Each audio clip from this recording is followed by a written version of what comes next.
there was only one internship position at Toronto FC, and there were four of us trying to get the same internship. My buddy and I were like head to head, got to the last round of interviews, and he got the internship. I'm like, oh damn, what am I gonna do? I've not applied to anywhere else because I put all my eggs in this basket thinking I'm a football guy, I'm gonna get it. But I've been networking, been talking to people, shooting out LinkedIn messages, going for coffee meets. Finally, I met someone and talking to me about his role, his team, and everything that he does. I'm like, Connor, you need an intern.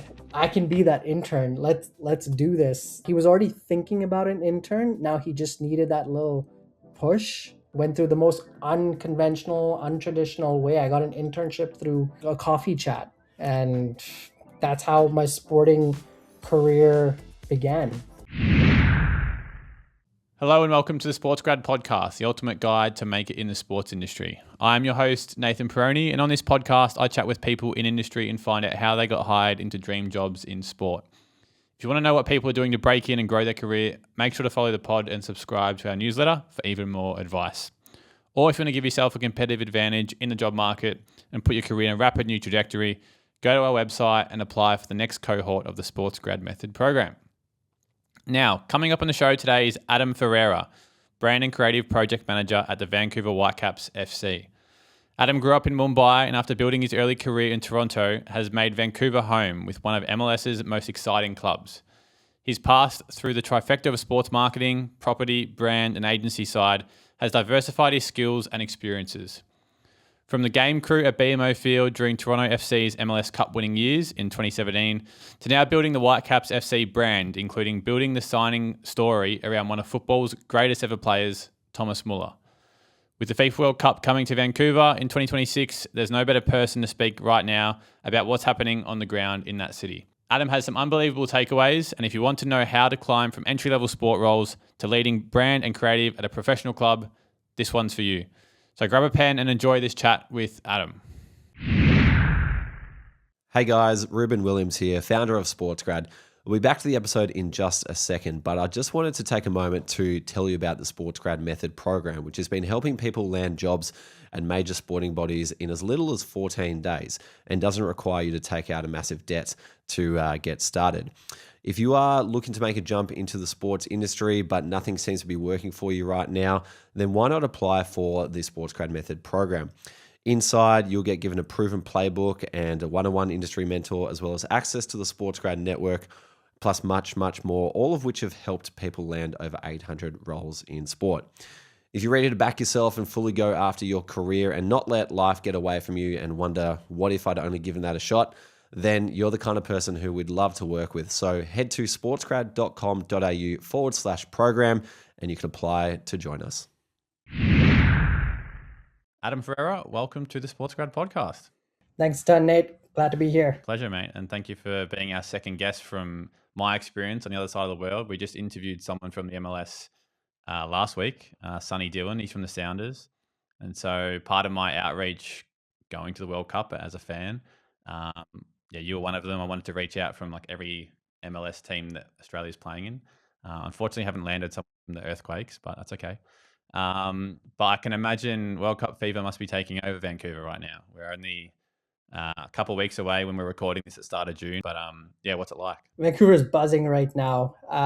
You've got the fans. So Canada is a pot of multicultural. You not only have Canadian fans, you have fans from all over the world, from South America, from Central America, from Europe, from Asia, from every possible confederation. So you see fans in different host nations, just not only host nations, just like countries they represent at the end of the day. And a lot of people represent dual countries, right? A lot of Canadians have ties to, Mexico, Venezuela. So they'll be representing their respective jerseys. I live right above a Latin American bar, so I can hear all the Liga MX games. I can hear all the South American club games and national games. So I hear it all. I see it all. And the city is ready. I love the multicultural aspect of Vancouver too. Like I said to you, I was there about 18 months ago. Can't wait to be a part of it. I wanted to mention too, I understand you may not have seen this, but there was a guy called Tim Payne, a New Zealand footballer that's actually blowing up at the moment. He has 4,000 followers on, and this was at the time of recording, 4,000 followers on Instagram, is expected to play for New Zealand and start as a defender, plays in the A-League for a New Zealand team. But there was an Argentinian content creator who basically wanted to blow up some small player and get a bunch of fans for them. And in the last week, he's gone from like 4,000 followers and now has, I think, 3.5 million or nearly 4 million. And they've made songs about him. It's unbelievable. But the reason I mention it for this conversation is he's playing twice with New Zealand in Vancouver. So maybe look out for some people getting around this guy, Tim Payne, when he's in town. I'm not going to lie. I'm probably going to see a ton of Payne jerseys coming down because we got a lot of Kiwis. We got a lot of Aussies. Is that even the right terminology to use? That's perfect. Kiwis and Aussies. Okay. Yeah. Yeah, Kiwi and Aussies, like they all live in Whistler and they come down. So I'm pretty sure I'm going to see a ton of those jerseys. And the last one, before we jump in a bit more, I saw on your LinkedIn, you got a knack for terrible jokes. That's in your bio. Do you have one for us? I do. Oh, too many. All right. This is more Halloween appropriate. What's a ghost favorite ice cream? It's a ghost favorite ice cream. What is it? Blueberry and ice cream. The most cringe thing I could do. We need a sound effect in the background. Well played. I love it. I appreciate it. We like to start with some quick fire questions to get to know you a little bit more before we jump into your career. So firstly, what inspired you to work in sport? Eons ago, when I was much younger, I played soccer growing up, and there was a time I wanted to go pro, but I was also a professional dancer, and I was doing a backflip at a show, and I slipped and landed on my L4, and the doctor said, "Okay, you won't be able to play soccer again or football again, nor would you be able to dance." Obviously, I proved that doctor wrong. Started, doing my rehab, and everything was fine. But since I couldn't play the sport, since I couldn't dance, I was like, okay, if I can't play, I might as well be in the business of the sport, because I wanted to give fans the same moments, memories, and experiences I get when I watch football at the end of the day. Love that. How long ago was that injury? Is that something that just knocked you out for like everything? You can do a lot. So back then I studied. You said L4 as well. Is that what you said? Yeah, lower back. It's far back. Yeah.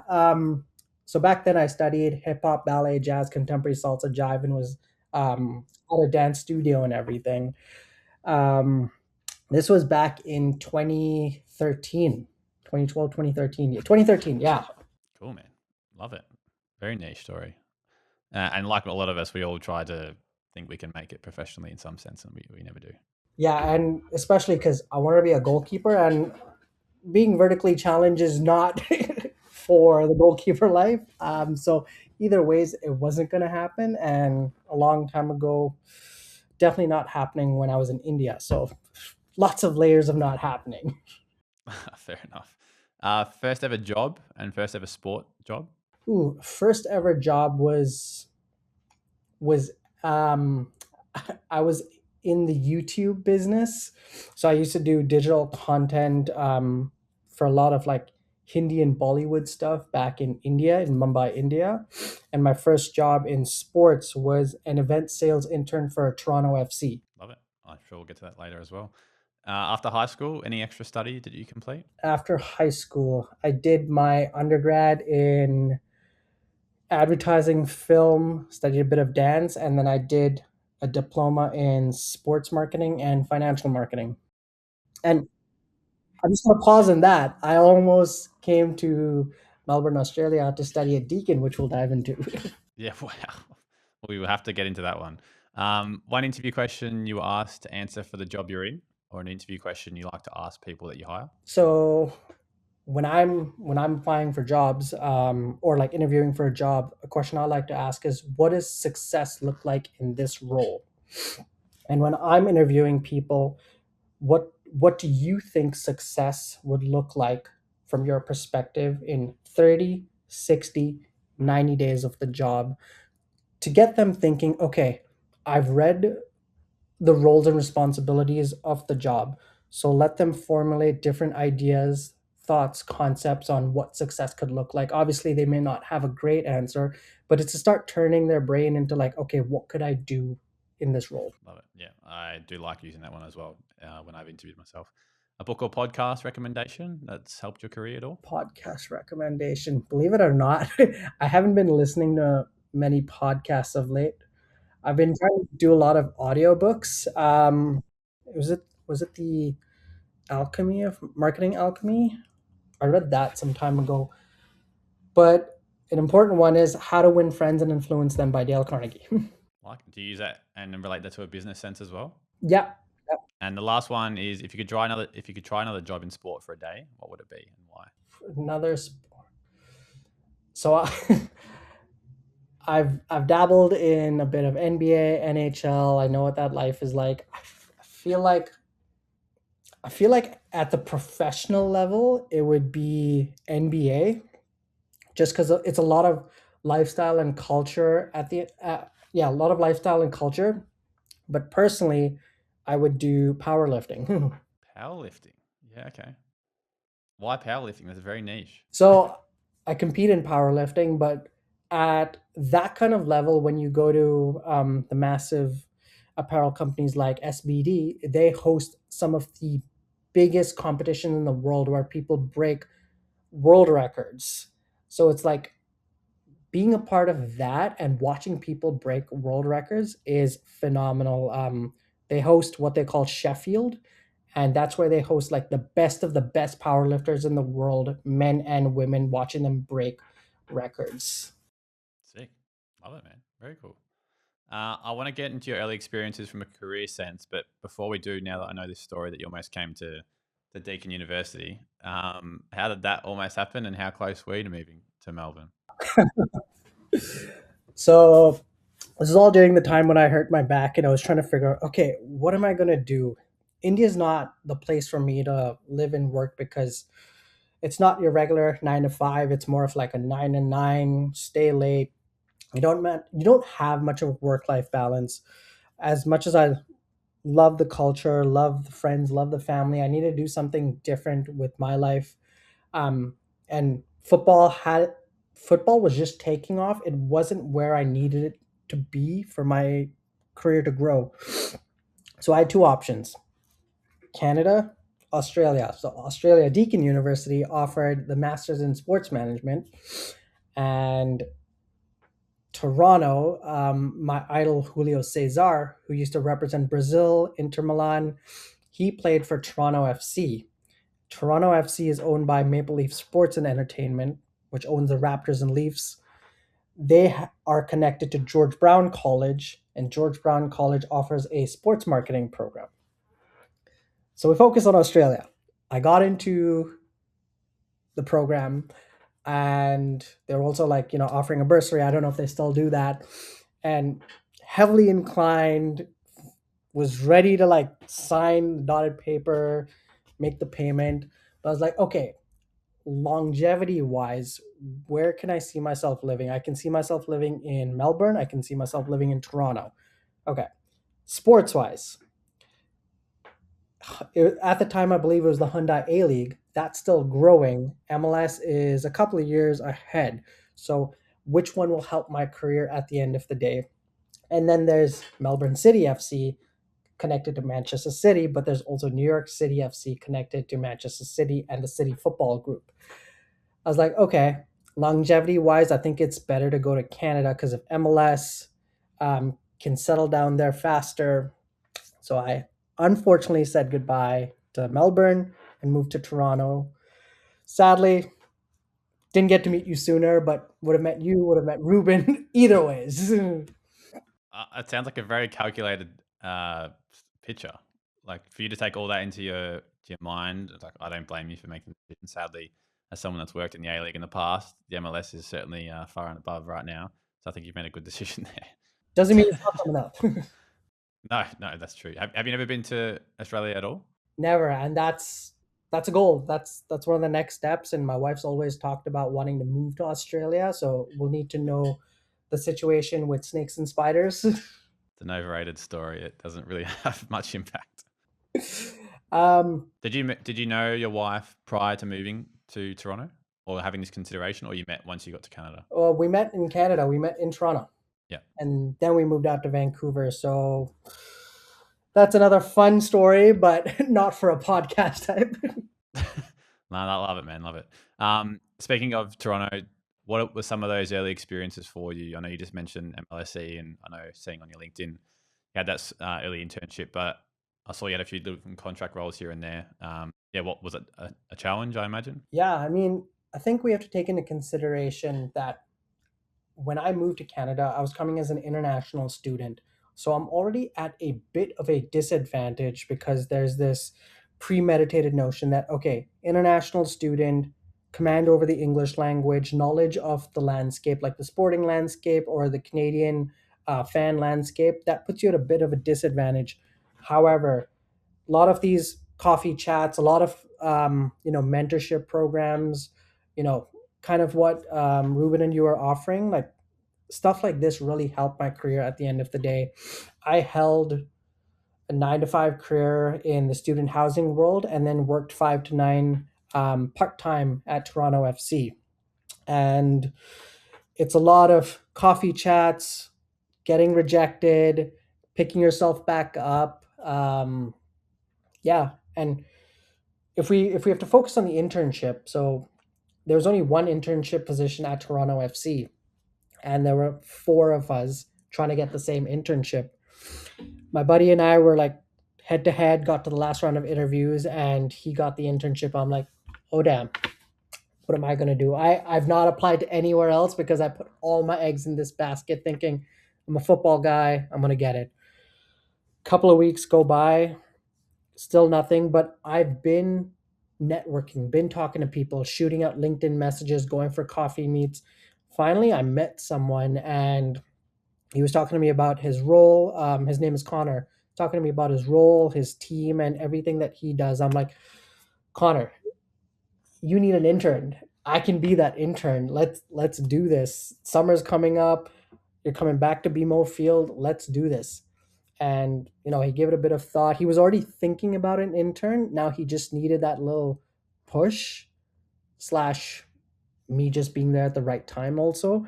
And yeah, went through the most unconventional, untraditional way. I got an internship through a coffee chat, and that's how my sporting career began. Incredible. It sounds like you created the role yourself through all the hard work, though. Yeah. And in terms of those other opportunities that you, like you said, you're obviously working a lot with the student housing space, doing the 5 to 9 as well. The other thing I saw you did was you were a co-founder of Game Changers, which is like a business you were running for nearly 5 years, or maybe not a massive scale business, but do you want to just tell us what that was? And I think it's cool if someone can run something like that for a large period of time.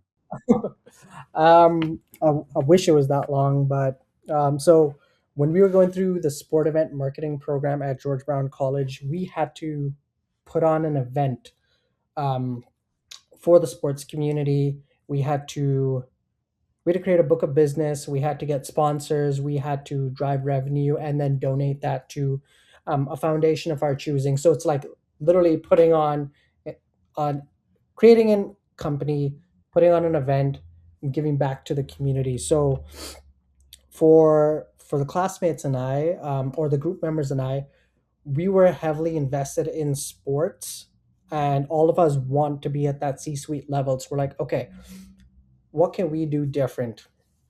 This is exactly what you guys are doing at Sports Grad Podcast. We created an event for fans who wanted to get into the sports industry, and we got industry professionals to come talk to students, entry level, mid level managers on what is the sports landscape like?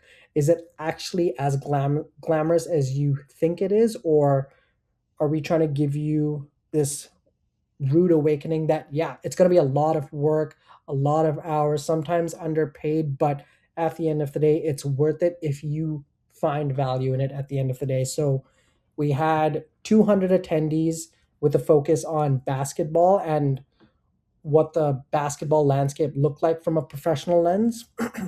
And I think we generated over 1,000 Canadian dollars and donated that to the MLSE Foundation. After this, we wanted to continue, and we kept talking about, okay, can we do one on soccer? Can we do one on hockey? One on lacrosse? And we kept having these conversations, but with all our conflicting schedules, because someone's in the NBA, someone's in MLS, someone's in the advertising industry, we all couldn't like find the time to finish everything. Well, that's understandable. But it sounds like you were ahead of the game before SportsGrad was doing anything like that in your part of the world, man. It's not how you start the race, it's how you finish it. I want to speak about another cool thing I saw from your time at American Campus Communities, which is where you're marketing leasing coordinator, like you said, that student resident space. You've got on your LinkedIn, but you created a YouTube video that now has 34,000 views for a channel with 200 subscribers. And for anyone that wants to watch it, you can check it out on Adam's LinkedIn. And you're basically showing us around the campus from what I can tell. Is that something that was your idea? Like, is that something you also out of your comfort zone to do something of that nature back then? That's a good question. Out of my comfort zone, no. I've never shied away from being in front of a camera. Fun fun thing is I've been a backup dancer in a Bollywood movie. Will I ever mention what the movie is? No. um, but no, it was a team effort. We were trying to figure out how can we market the property at the end of the day, because where it's located in Toronto is next to all the competing residences, right? So how can we provide that value, give people a way to see the property without actually coming to the property? For example, I was an international student. I can't go to Toronto to just check it out. So we took the tour to them, showed them everything from an former international student's lens and the value you get from being at that specific campus. It was a lot of fun. Learned a lot from what can I do better for the video next time. Yeah. Did that blow up straight away, or has it got to did it get to 20,000 views, for example, in that a short period of time, and now it's at 34? Or do you know? No, it just kept growing. Yeah, it just kept growing. And when people would actually move in or come in for the tour, like, hey, you're the guy from the tour. I'm like, that's me. That's so good, man. I love it. You mentioned your time at MLSE. For those that don't know, it's like one of the biggest sporting organizations in Canada. Like you mentioned earlier, having ownership over Toronto FC, the Raptors, Maple Leafs as well, Leafs. Yeah, Maple Leafs and Toronto Argonauts. and the Argonauts. Yeah.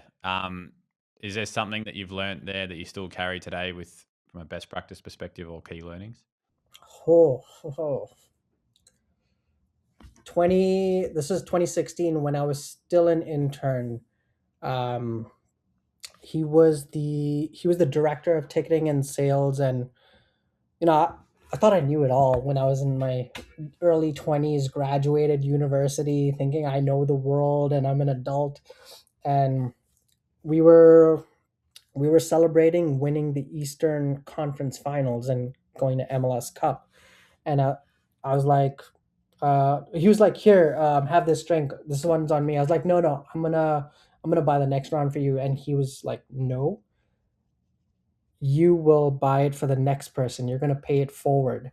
I'm like, wow, that is amazing advice, and that stuck with me to this day. And as you keep paying it forward, you're creating this domino effect of good deeds, whether it's advice, whether it's buying that person coffee, or inviting the next person onto the podcast. It's just creating that domino effect. And we had such a good reputation or relationship. He even gave me a blazer, like one of his blazers, and it's not like it's a really expensive blazer. I'm like, wow, this is a nice summer blazer. That's very kind. And have you still spoken to him like recently, or like do you still stay in touch as well, this guy? Not as much as I'd like to, because now he's vice president. He's got barely any time. But yeah, I think I should reach out to him. Just yeah, I think I'm gonna do that. Very sound advice. I do like that idea and the concept, and I think it applies to anything. It doesn't have to be networking and business side of things. Yeah, the concept of paying it forward. Yeah, Yeah, and I've made a whole. Sorry, I cut you off. I cut you off by mistake. Sorry. No, you're right. I was just saying the concept of paying it forward. I mean, it's kind of why I do this too. It's like people helped me early in my sports career, so I want to try and help others and do either the podcast or just happy to have like a half an hour conversation to try and give some advice or experience. So yeah, I like it. What were you saying? So, No, I was saying I have a list of like um, tips and advice that I got over the years that I'm happy to share whenever on this podcast. And if I ever do cut you off, I think it's a bit of like a lag in network on my end. So that's okay. The beauty we can still do this regardless, so don't worry at all. Um, Still with MLSC, what did the experience teach you about what makes a match day and feel like something special for fans as well? it's an interesting one. So I think we need to understand, the fan base at the end of the day. When we look at European football, especially the Premier League, La Liga, the Serie A, League One, they all have diehard fans where it's come through generational fandom, right? Like their clubs have existed for almost a century. If you look at, the Honda A League, Major League Soccer, they're still growing leagues, like still under, 50 years. Honda A League, I think, was what, 2005, 2006 time. Yeah, Major League Soccer was about 95, 94, 95. Yeah, 94, 95. So that fan base is still growing. So taking the sport aside, we have to focus on the entertainment aspect to bring in the new fans, to bring in the younger generation. So that's something that I learned at MLSC. How do we bring the fan entertainment to the non-footballing fans to create those moments and memories? Me being a football person, I will go specifically for the sport. My wife, not being a football person, will go for the opening ceremonies, the flag shows, the wow moments, and if there's a halftime show like at the Super Bowl and stuff like that. So how can we blend live entertainment and sport together compared to European football where everybody's just a diehard fan because that's what they've learned over the generations from their grandparents and just passing that down, right? So creating unforgettable moments and memories for fans on and off the pitch. Love it. And did you have the chance to collaborate or connect or take a lot of teachings and learnings from what the Raptors were doing and what the Maple Leafs are doing, the Argonauts and the like? Tons of it. Tons of it. And I also work with an agency that partners with them, partners with us. And funny enough, they also do operate in Australia and like help out with the AFL. What company is this? It's called Tradable Bits.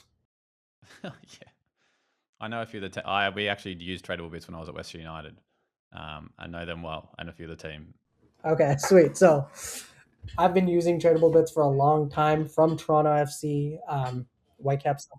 Based in Vancouver too. Yep.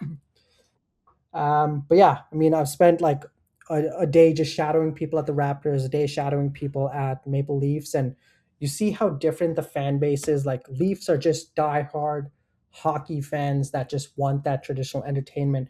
Raptors is all about, or basketball is all about the lifestyle, and just bringing that culture at the end of the day. Football is still finding its way in North America, but it's grown a lot in the past 10 years since I've moved here, not only commercially, but from a fandom at the end of the day. Yeah, certainly agree. The last important experience I want to just touch on before getting to Vancouver was partnerships marketing coordinator, Allstate Canada. Now, for those that don't know, Allstate's a company that partners and sponsors a lot of sports, and you had a key portfolio with a lot of Canadian soccer organizations. What were some of the key learnings being brand side that has helped you again moving forward? Ooh, having money is good. Money is power. No, but all jokes aside, so I think it's first understanding what Allstate is. Allstate insurance is obviously like a home and auto insurance business. So when you hear the word insurance, you're obviously like just pulling away. I don't want to talk to them. Cut the call, scammer, all those things. Okay, if if they're avoiding the telemarketing, the direct mailers, how do we get to the audience? How do we build that trust? We go through sport. Sport unites people, right? For some, sport is religion. So now the goal for like an insurance company is obviously conversion, but mostly consideration. The more you get your brand out there, the more fans will consider. There's State Farm, there's Desjardins, there's Allstate.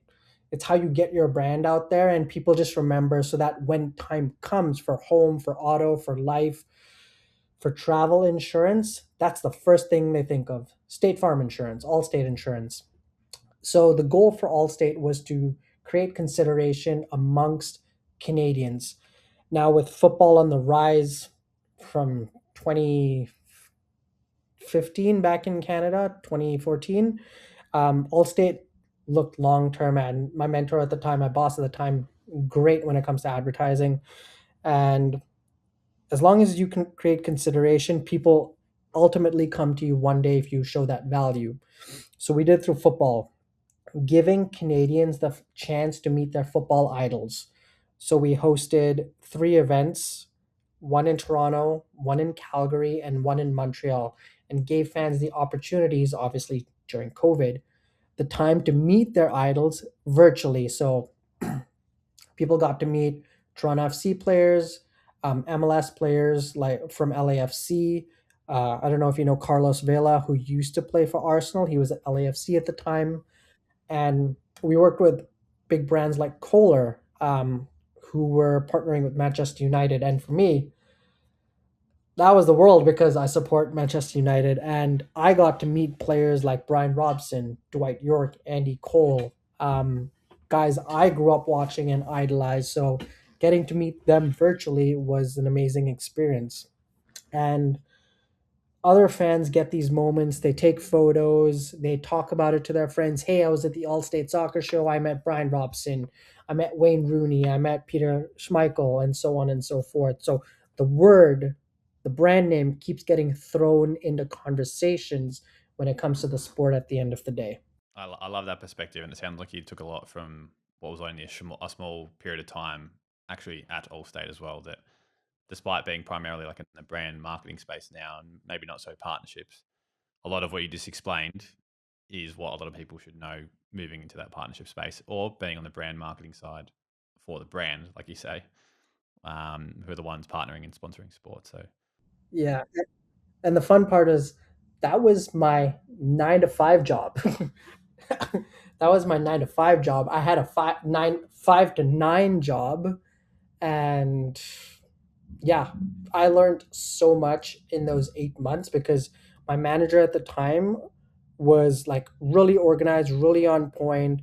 She pushed me to new levels, so I had to grow really fast to live up to those expectations at the end of the day. so good, very very good. When I speak to Vancouver, and I know you said it's another podcast or it's another long story as to why you moved, so I'm happy to just go straight in unless you want to give us a short story. But you've obviously grown from project coordinator to brand and creative project manager at the Vancouver Whitecaps FC. Do you want to tell us, how challenging that might have been to just get a new role there? And I imagine all this wealth of experience previously certainly helped you. Yeah, so having been in the football landscape, so we're starting from 2016 to the end of 2021, where internship, part-time, part-time, part-time, part-time, part-time, contract, all of that accumulated and compounded into the role at Vancouver Whitecaps FC. The why? Well, long story short, my wife was originally from Vancouver and she always talked about wanting to go back. I was like, all right, I have nothing holding me to Toronto. I'll take a look, and found the role. Perfect entry level. I have all the right experience. Went through a couple rounds of interviews and got the role. And when I got in, I had a ton of imposter syndrome, and it's real. Even having a wealth of experience in football, it existed. I was like, did they actually hire me? Why did they hire me? I don't think I'm capable for the role, but I kept learning on the job. The role at the time was end-to-end project management. A brief comes in, understand, distill it, see what objectives we're trying to solve, how do we measure the outcome, delegate it to the designers, copywriter, and then just work the entire approval process, and then we go again. Worked on 500 projects or something in 4 months, and then it just keeps going through the cycle while learning marketing, while learning brand management. I knew it, but learning it even more.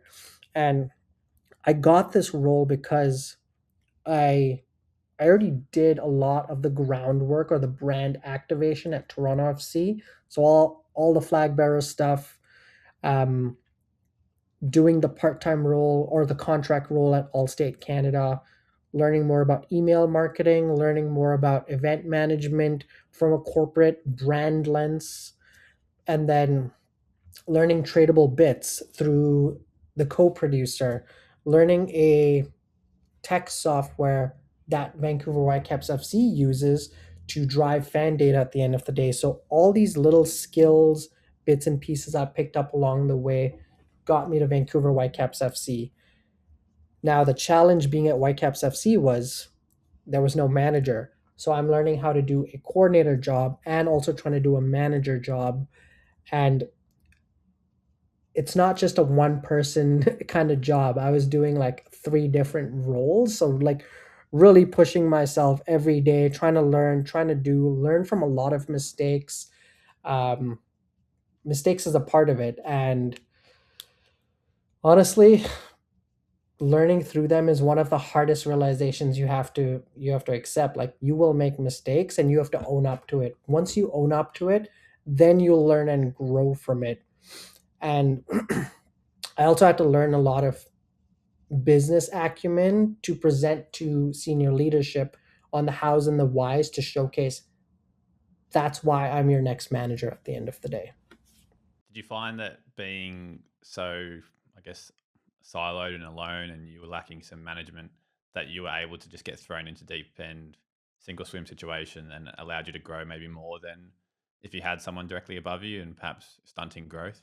I did have a direct manager, still do, and really, really great. I think that middle manager part wasn't the worst thing because it allowed me to take on that role. Um, I think I just didn't want to ask for too much help because he's he was a director at the time and he had a lot on his plate and one of the best people to learn from. I felt like I didn't want to ask because I didn't want to seem like I wasn't ready for the role, and that was my mistake. I was too scared to ask for help, but if I had asked, I think a lot of things would have been different at the end of the day. Sounds like it was still, yes, yeah. Sounds like it's still very beneficial though. From a brand and creative work in football, obviously it's very visible with the kits, campaigns, pieces of content, and you can be quite scrutinized as well. How do you balance that creative ambition with what the club and the fan base also expect? It's it's an ongoing battle, in a fun way because everybody has a different creative lens. Everybody is a marketer, so it's really understanding, okay, what are the departmental goals, like not just marketing, but what are sales, what are corporate partnership, what are events, what are their goals, and what is the overall organizational North Star goal strategy, and how can we best support them.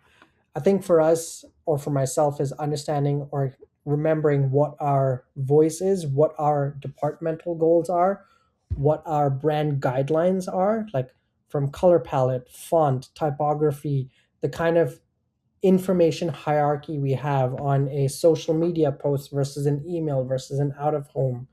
Um, Someone would want a full paragraph writing on a social media post, but that's not the way.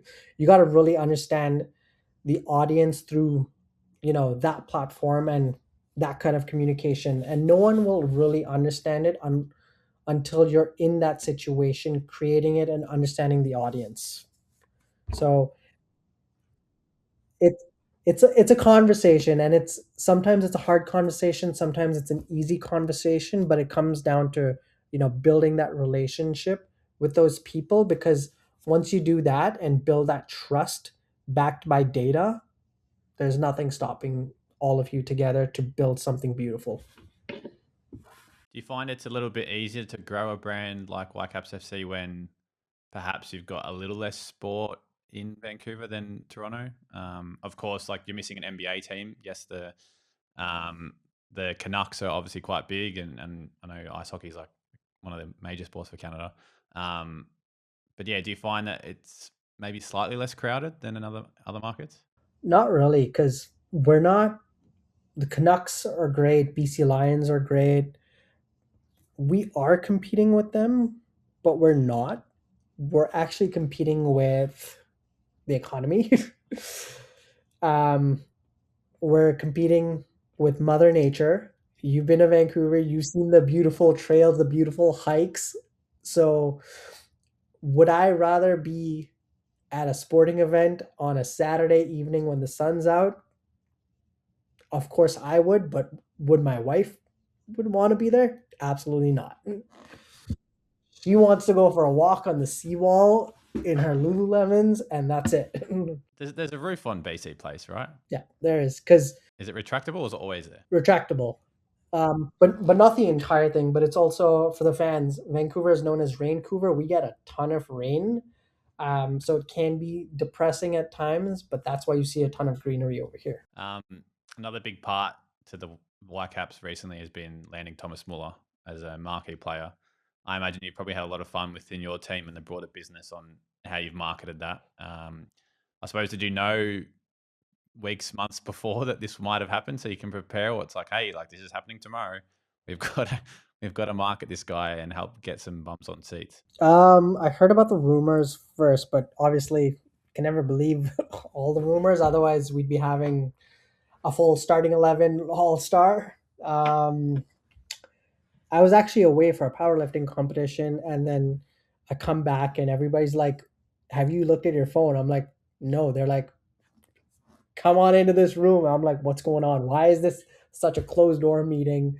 And then I see images of Thomas, like we're trying to put up creative. I'm like, "Is this actually happening?" And they're like, "Yeah." And I'm like, "I've been watching this guy on TV. I've been using him on FIFA, now FC." I'm like, "This can't be happening." Like, I was mind blown, and like, all right, it's time to get to work. So I'm literally like trying to find photos, trying to find key pieces of information, work with our designers, work with our directors, VPs. We're trying to put a press conference together. Um, yeah, so I found out a week and a half before his arrival. Everybody else found out a couple of days before who was working on it, and everybody was so united to just make this happen, make this announcement happen. And every day we're just waiting for the signature to come through and just, biting our teeth. People have gone to Munich to meet him, capture content with him in 48 hours. And never in my wildest dreams did I think this would ever happen. And believe it or not, he is the nicest person, the funniest person on the planet. We were at Media Marketing Day just capturing some of his content, and I needed to get his digital signature.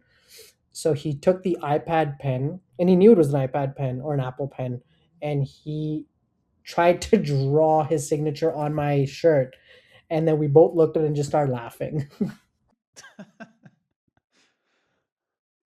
From what I've seen video wise and hearing from afar, it sounds like that in terms of like he's been a massive asset to the city, not only for the Whitecaps FC, but sounds like he's really just loving being in Vancouver. I think I heard rumors he was actually talking to an A-League team like Sydney FC prior to this happening, but was attracted to BC and to Vancouver. So have you found that you've got a bigger audience of Europeans, Germans, or more people just coming out of nowhere in Vancouver to actually watch him? We have actually. We've seen an influx of, Germans flying down, um, Whitecaps FC jerseys in Munich.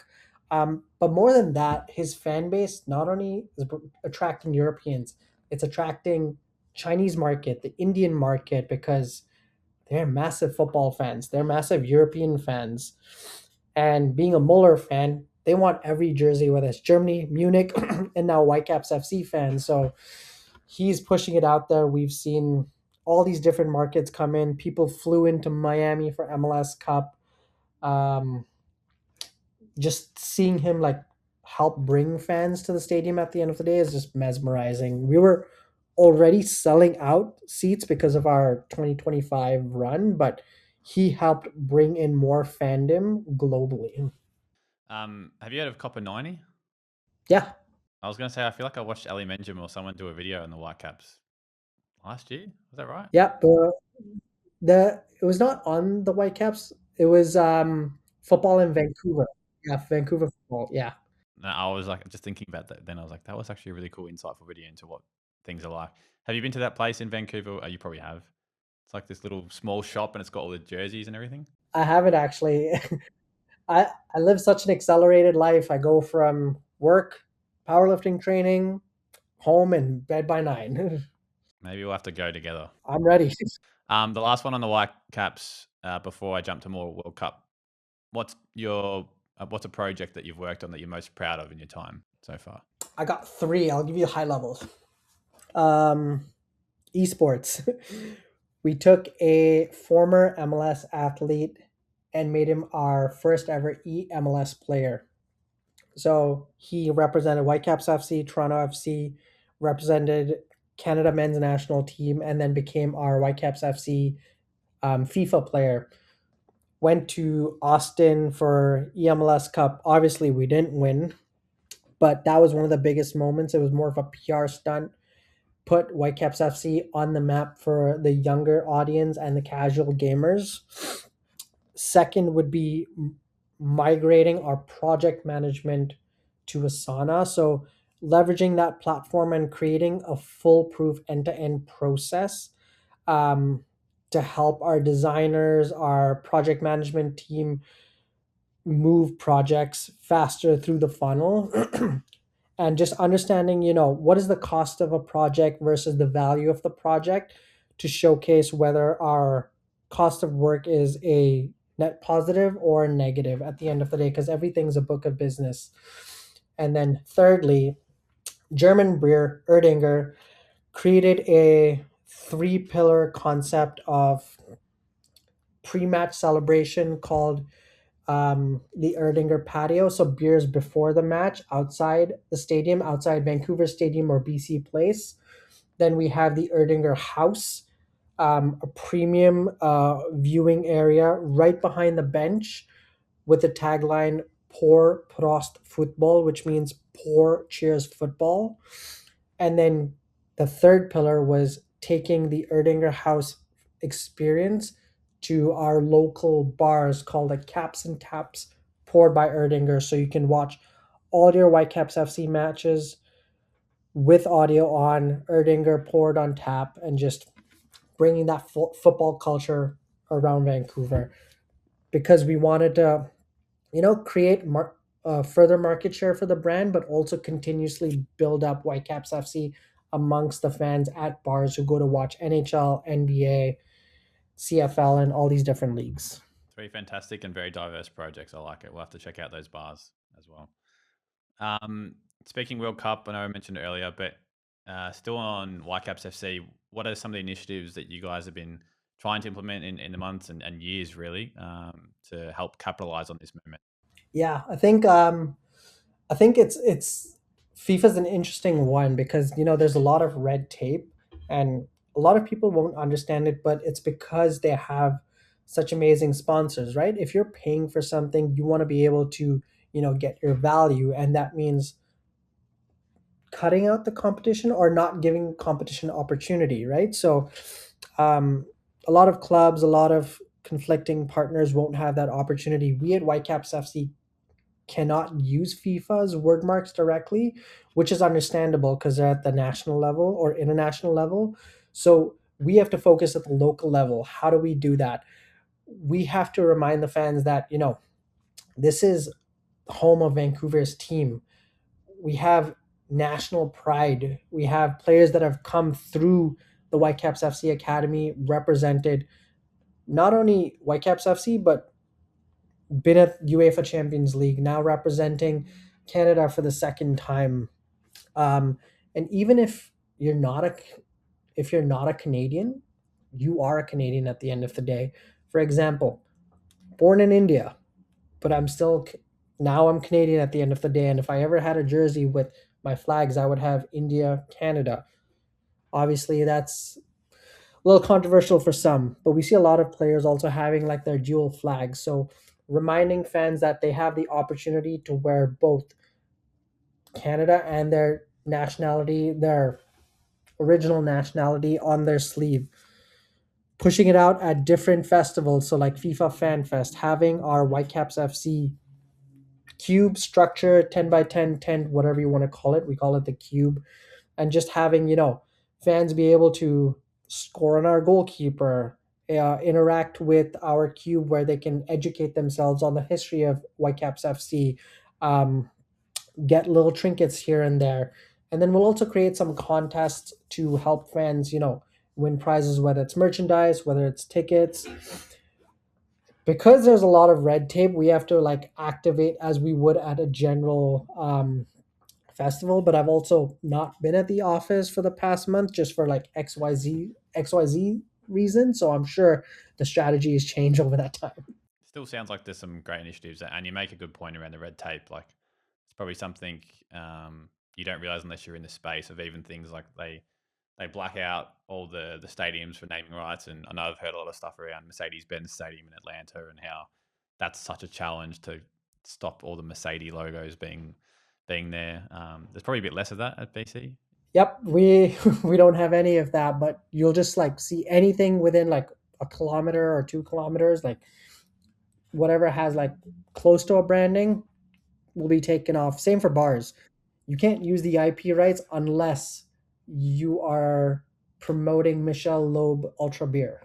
That's when you can use the IP rights. Okay, good to know. Good to know.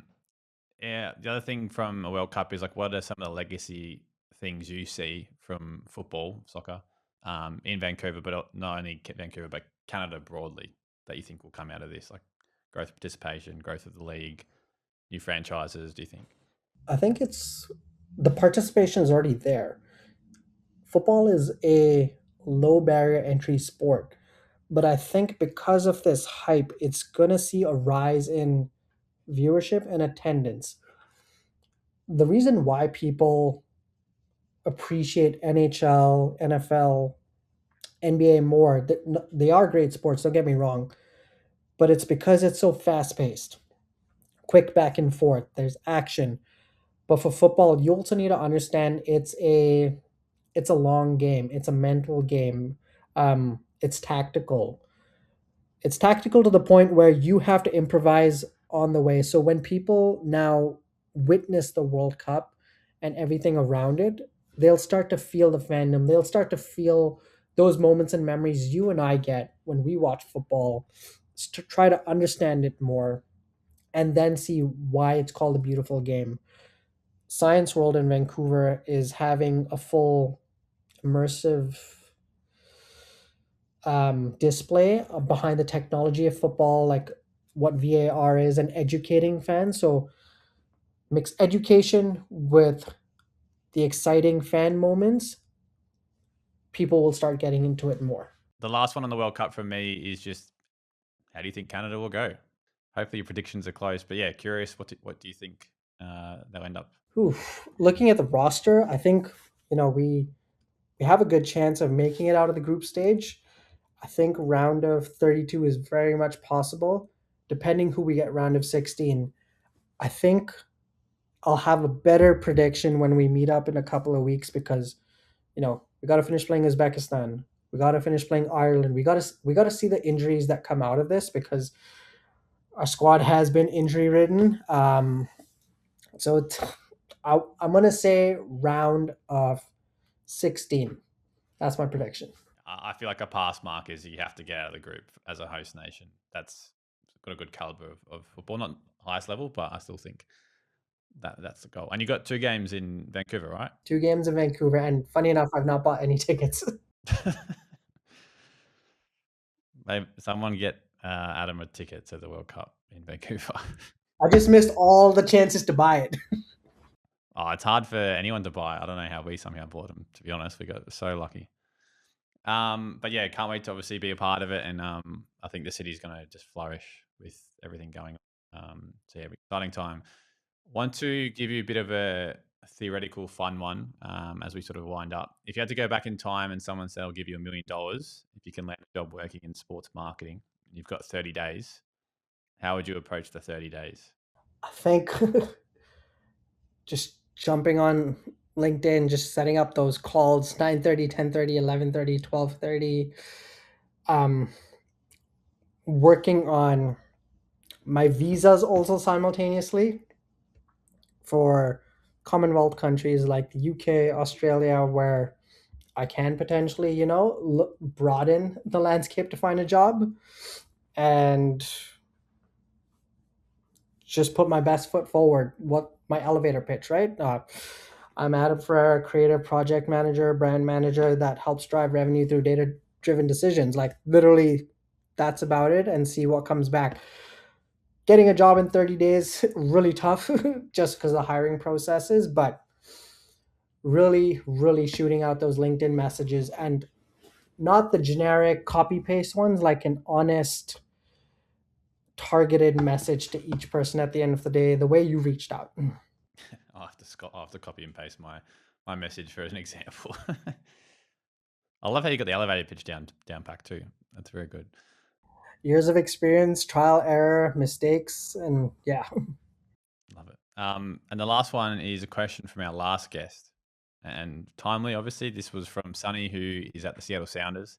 But his question is, what are some of the pain points that you've seen in different jobs that you use in your experience and day-to-day role today? Yeah, some pain points, I think, when you think about it, it's not asking it's not asking the right questions. It's not taking time to reflect, asking the right questions, because if these pain points are coming from job to job, are we thinking about it naturally, right? Um, Pain points only occur if, well, it's actually a two-way street. It can be created by external factors or by yourself, but ask the right questions. Don't compromise. No, don't compromise. Yeah, I think asking the right questions, really trying to get to the why are we doing these things in the job, right? And I think that's something that I learned back to my previous point of I was too afraid to ask my manager or director questions at the time because I thought, okay, he's a director, I'm a coordinator, I should be able to figure it out because there's no manager to show him that I'm ready to be a manager. So humbling ourselves, not feeling afraid to ask the questions, because that's all growth at the end of the day. Yeah, I think the question of why is a very valid point in and out of work. Something I often ask as well. And yeah, lastly, it's to you. So, what is one question you would like to leave for our next guest on the show? Yeah, I think the question for the next guest is, we all know why we work in sport, but what do we think sport means to people? And when I say people, to fans, to businesses, to participants, and most importantly, to non-participants. What a fantastic question. The thing that keeps baffling me too is that every time I ask this, I've been doing this for about 5 months and I haven't had someone ask the same question. So thank you so much. I look forward to hearing that answer. Adam, that's all from me. Like I said, it's been an absolute pleasure to have this conversation. You've got some really sound advice throughout the conversation that people can take away. I think the grind that you've got early doors to get where you are. Obviously, you're a football head that has so much knowledge, and I think that's why we can connect as well. So, very exciting time for people in Vancouver, for people in football, Whitecaps FC, and I hope you can capitalize on that. Sorry, and yeah, really look forward to catching up in person and getting a photo that can go alongside the promo of this episode going out. No, we'll get one. I wanted to ask, I wrote down a couple of points over the years when I was trying to get into my career. Happy to give that on the podcast. Yeah, absolutely. So while I was going through my career, I learned a lot from mentors, and I thought I'd just share a couple of tips that I've carried with me till this day. So tip number one, don't compromise on who you are morally, ethically for the job. At the end of the day, it's just sport. We're not saving lives. So don't lose yourself. Next one, don't stop doing what you're doing. It's not who you know at the end of the day, it's who knows you. Just because one company doesn't work out doesn't mean this whole thing won't. I remember when I was applying to a particular sports team, they rejected me 18 times. And I already knew most people over there, did some time over there, and it still didn't work out. So don't be put down by that. Don't feel afraid to get your toes wet with part-time roles with sports teams, whether it's fan activation, brand activation, crew members. Those part-time gigs add you onto the internal database and compound for your next role. Network, network, network. Keep networking. Don't only look for titles, look at opportunities on where you can learn from that role, from that organization. Build a relationship, find a mentor. Don't ask at the start, provide value. Enjoy the process. The journey and what you learn through it is important. Be proud of how far you've come, but don't feel the need to be satisfied with the outcome if you aren't. Sky is not the limit. And see how you can add value to the organization rather than you getting only something out of it. That feels like a big mic drop. Just a couple of things I've learned along the way. Where do you? I can see you're reading off a screen. I'm pretty sure. Like, do you keep this on your phone, on a computer? Like, is it something you look back on? So I have it written in my work notebook. I have it written in my notes on my phone, and I used to read a lot. Like, there are times where when I used to get rejected, I was on my bed crying, tearing up, wondering why me, why didn't I get that job, all those things. But eventually everything just, I got back up, kept working, and here we are. Incredible, man. Well, we'll have to try and publicize some of that more visually, I think, as well. I might get you to send the notes to me on the phone because I think a lot of people will that'll be like one of those clips that just go and stick around for a long, long time with all that. I know I'll take on some of that advice as well.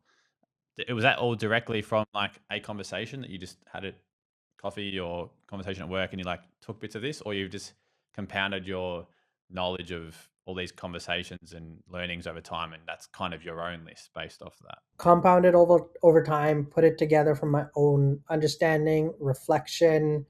Yeah. So good. Well, that just adds even more to what has been an incredible conversation. Like I said, Adam, really do appreciate your time connecting on the other side of the world, and look forward to catching up in person, man. So thanks so much for your time, and hopefully we can see you in Melbourne at one point in the future and get you connected with a few more sports grad people. For sure. So shoot you a message, or I'll send you my number, and yeah, we'll definitely jam in a couple of weeks. Awesome. Thank you, mate. All right. Thanks, Nate.